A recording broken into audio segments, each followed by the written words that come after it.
Welcome to the Andrew Reader Show. Today we are asking the question in a special series, what is life? And what certain rights should we have to the lives we live? I'm here in the studio today with the first expert we're going to bring on. Her name's Mary Murphy. She's an outstanding member of the Midland County Right to Life, and she has a lot to say about her own personal experiences. Thank you for being here today. Well, thank you for asking me, Andrew. So, what do you want to tell us about your early life? About my early life, I will tell you. First of all, let me get into the answer to that question. The first thing that popped into my head was, what is life? It's anything that grows. So if anybody, even a medical doctor, tells you that this baby is not alive, is just a glob or a blob inside of you, that is not true, because it is growing. And just the fact that the doctor or somebody told you that you were pregnant, they wouldn't know that unless it was alive and growing. And it is growing from conception. And we know that from conception until we naturally pass out of this world, we are alive. And we need to let everybody live their lives the way that they are destined to live and not interfere with that. Right. There is a plan for every person. Nobody is insignificant. You're right. So you wanted me to tell you about my early life? Oh, sure. Just tell us what you thought you might say. Okay. First of all, I was a baby boomer. And nobody was having abortions, so I felt very fortunate. Everybody was having their babies. And what you said would just fit in right here. Yeah, it would, because when you really think about it, how would you feel if you had been the one that was aborted? Yeah, I wouldn't have feeling, Yeah, well, yeah, really. You wouldn't have ever lived.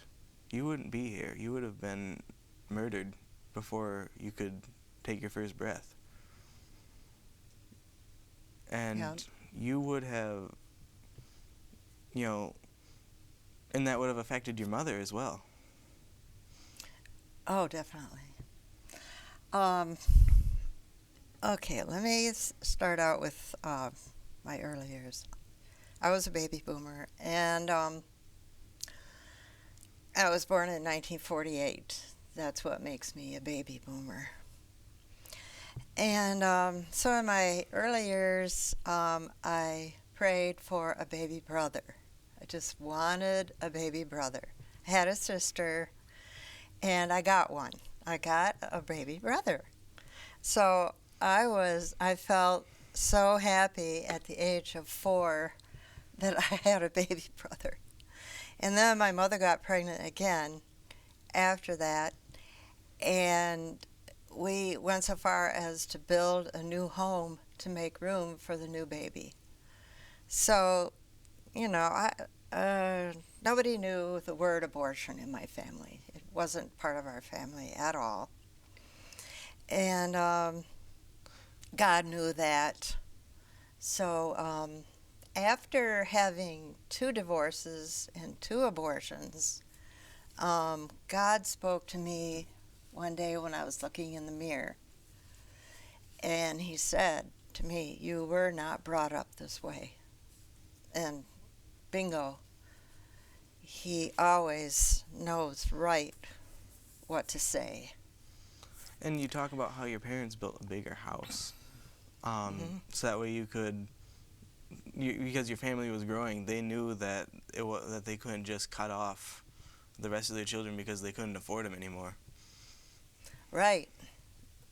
And, my parents were young. They weren't well established in their jobs yet.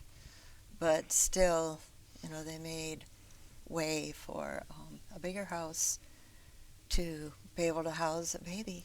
Because you go onto the media, you just watch television, and people proudly say that they needed to not have kids. They needed to have abortion to be successful. Actresses, women politicians.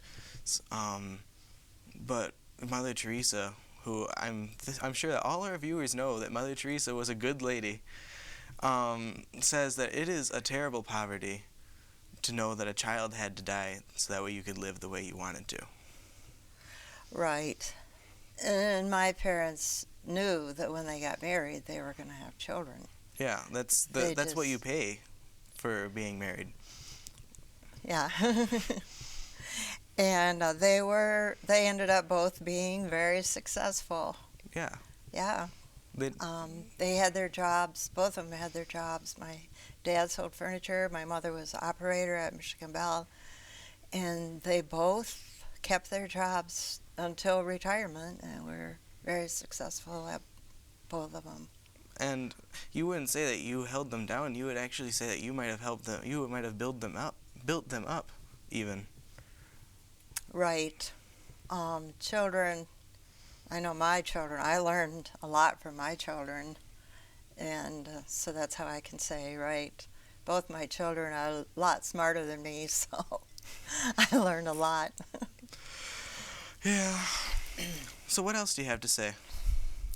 So after God spoke that to me, that you weren't brought up this way, and I knew that he was right, so I started thinking about it a lot. When God says something, you don't forget about it, because it kind of echoes throughout every day. And that was the same time when Christian television had come to Saginaw, and I was up in the middle of the night watching Christian television because they weren't on during the day, they were just on at night. And because I couldn't sleep, and people who have had an abortion can't sleep. So I'm sure that I'm not different than most people. And there was a lady that came on, and she said, you could be in God's family. And I was like, I had never heard that before. Well, anyways, it wouldn't have mattered what she said at that point, because I was suicidal. I was just ready for anything positive that could help me. So I called the number, and it rang, and finally I just put down the phone and I just started crying. I said, well, God, I thought you were real there for a little bit, but apparently you're not. So right at that point, somebody answered the phone. So all you people out there who answer telephones to help people, don't ever think that your job is insignificant. And this lady started to pray for me, and Jesus at that point pulled me up out of the pit that I was in, that I could not get out of. There was no way I myself could have got it out, or there was no way that somebody else could have pulled me out of that. And God knew that. So he did. And it reminded me of this song that says, I was breathing but not alive, which kind of contradicts what we were talking about in the beginning, but, not really alive. Right. All my failures I tried to hide. It was my tomb. Jesus, till I met you, you called my name, and I ran out of that grave. Oh, yeah, So, I heard that song. Really? Yeah. It's a great song. And so I like to sing that song. And at the same time, Jesus forgave me. I can't put my finger on the point of when he forgave me, because I was crying so much for joy.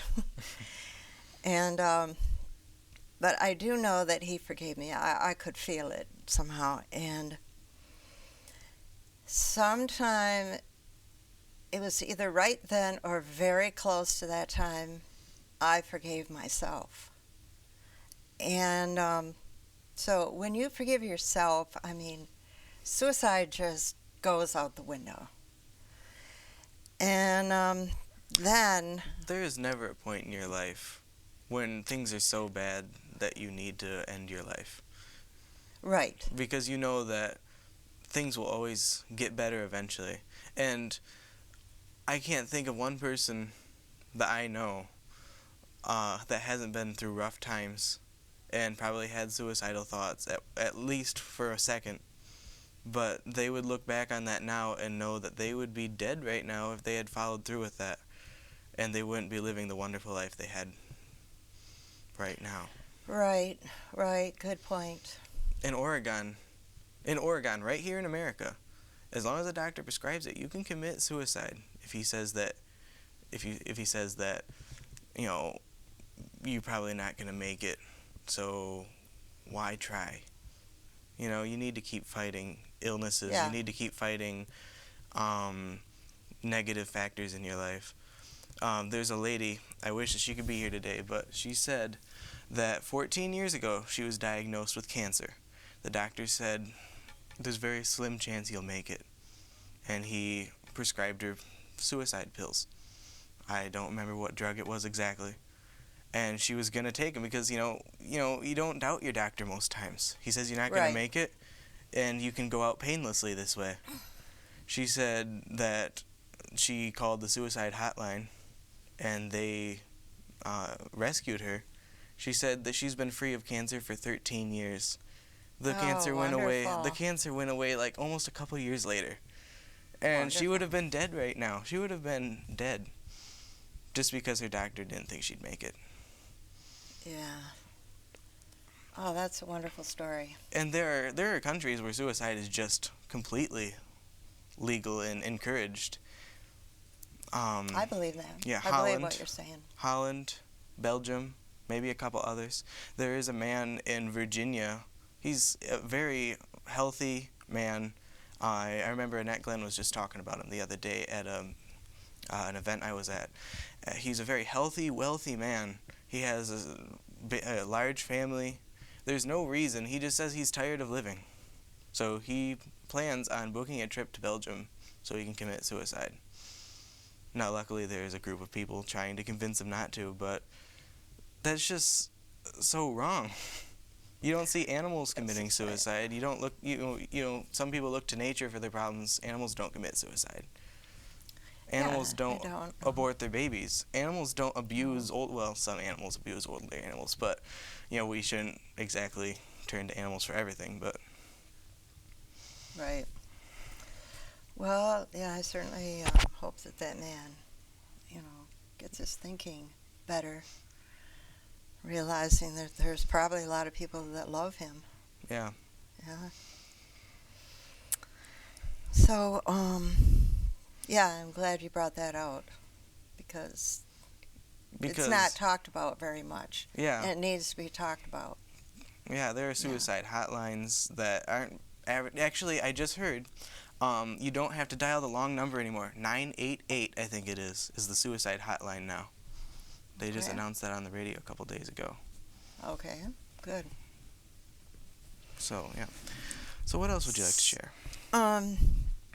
Well, I said, and this is very important because when Jesus forgave me, that gave me the ability to forgive myself and to forgive everybody else involved in the abortions. So it must be done in that order. Jesus first, then forgive yourself, then forgive other people. And I have found many years later that I'm so glad that it happened that way for me, because it has stuck. I mean, I've never gone back and said, I changed my mind, I don't forgive you. Yeah. So it's really been the right way. There's never anything that can't be forgiven. Right. I mean, and it doesn't have to Things can't be mean, forgotten. Not There are some things that can't be forgotten. There are some things that are going to break trust maybe forever, but there is always forgiveness. yeah, and forgiveness doesn't mean that you have to go back and be friends with those people again. They just have to know that you don't hold a grudge. Yeah, and that you're not going to do them harm or try to gain vengeance or anything like that. Now, during Yeah. the duration of this show, we're going to say a lot of things that contradict a lot of people in the government, in the media, and there's no malicious intent to any of those people. We're only here to help and express our Right. opinions. I'm not out there to hurt anybody. There are Right. several people that I disagree with, but I would rather but I'm not going to say any names. I'm not going to do anything malicious. This is going to be a peaceful series or not a series at all. Good. Well, then I'm glad to be a part of it. Okay. Oh, yeah, we already covered everything on that page. All right. And, oh, yeah, I know. My pastor, a couple of times, he has asked from the pulpit, what kind of a person would have an abortion? So, ever since the first time he asked that, I've been thinking about it. And because, let me get back to my life, because I don't like to talk about other people. Yeah. Like in my working years, I just always wanted to be around babies. And when I worked at the Kalamazoo YWCA, we started a baby swim class, and it went over really big. And we were desperate to start it, so we snuck over to the YMCA and watched how they did it, and then we brought it back to the YWCA. But we just wanted to start it that bad. And so in 1974,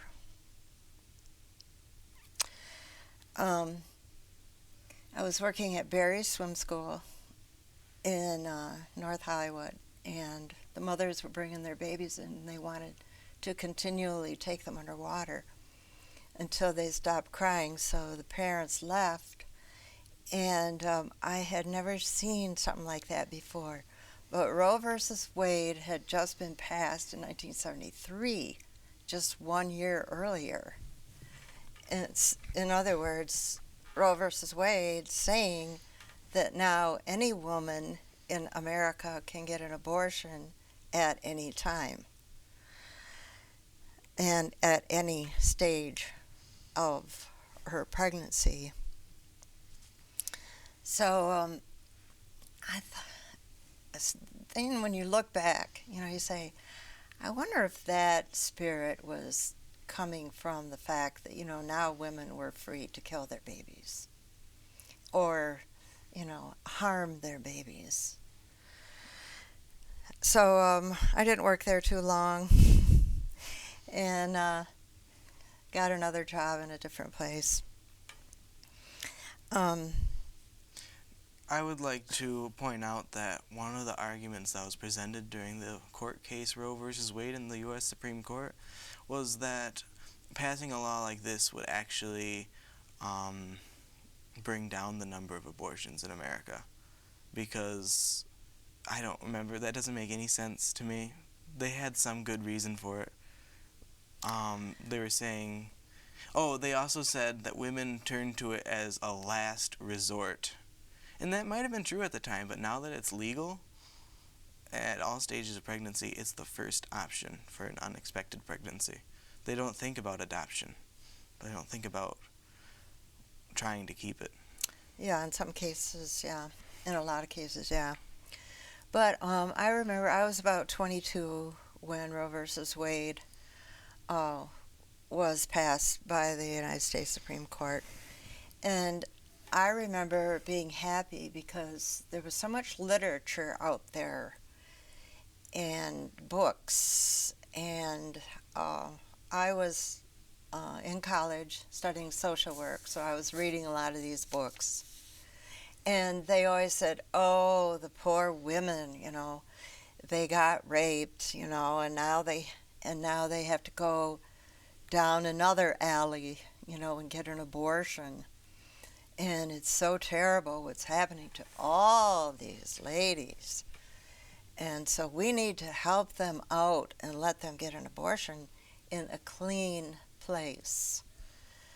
And so, yeah, my thought at the time was, well, yeah, I'm all for helping people. I don't want anybody to die because they had to get an abortion in a trash can or something. But none of that really was true. There weren't that many people. And they're always going to have horror stories for any cause that you put online. You're going to find people that have their horror stories. I'm not going to, just for example, I know of someone that says that you shouldn't cut down trees because they have souls. And we laugh at that, but I'm telling you, they could come up with enough horror stories and the U.S. government could pass that law. It sounds ridiculous right now, but I'm sure this sounded ridiculous 100 years ago. Yeah. There are so many options for what the government could pass once we start passing heinous things. Yeah.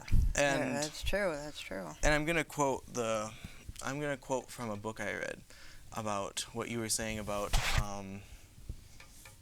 rape. Was that in rape, the rapist is the criminal, the mother is the victim, and the child is the innocent bystander. And when the mother aborts that baby, she becomes a criminal. And the doctor that does it. Right. The child... okay.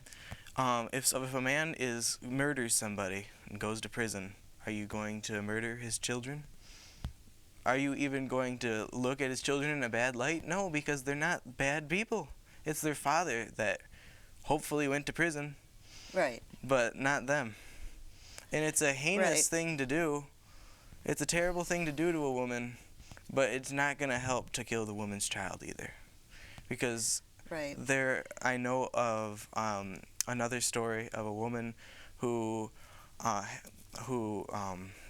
a 12-year-old daughter who started helping out in Michigan with pro-abortion causes.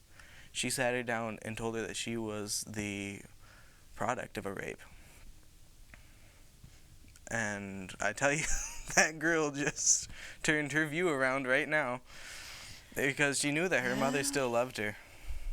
Yeah, that would be a shocker. But since I've been a Right to Life for about 6 years now, I've heard a lot of those stories and met a lot of those women who come to be speakers at different events.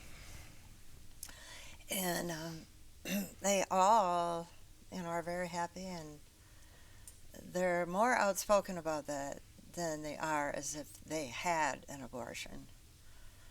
Yeah, I've noticed a lot of them wanting to be speakers, whereas people who had an abortion, don't want to be the speaker. Okay. Well, we need to start wrapping up soon.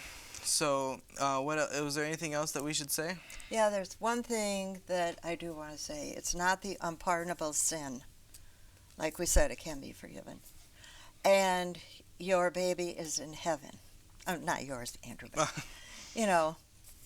speaking to women, men who've had abortions, your baby is in heaven. And so to get there, we got to get with God. We've got to get with God. Just all you got to do is say you're sorry, which I know you're sorry. 99% of you are sorry. Just get with God. Just tell Him, He'll forgive you. My goodness, look, I don't want to fight this battle by myself, I need all you women and men out there who've had abortions. And I need you with me, because we're the biggest army against abortion that the world has ever seen. Yep. And you're most men and women who've had abortions, they're still alive today. Yeah. And hiding in closets. I need you people to come out and stand with me. I really do. Because once you're forgiven, that's the end of it. That's over. There's a new life for you out there. And it is to overturn Roe versus Wade. So there's one other thing I'd like to say quick. When my gynecologist told me my baby was just a blob, not a baby, I wanted to believe him, and so I did. But deep down, I knew it was a baby. So, just put that under your hat and think about that.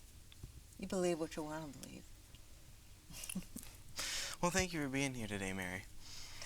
Well, thank you, Andrew, and thanks to everybody. And our next episode is going to be with State Representative Phil Green, where he's going to say what he has to say about topics that have to do with right to life. I'd like to make a point that abortion isn't the only topic in a right to life, but also suicide and senior abuse. And we're going to cover every topic in this series, so please stay with us. And yeah, thank you for being here. You're welcome. I look forward to your continuing this series. The Andrew Reeder Show is a show dedicated to helping people, and we're glad that we could help you today.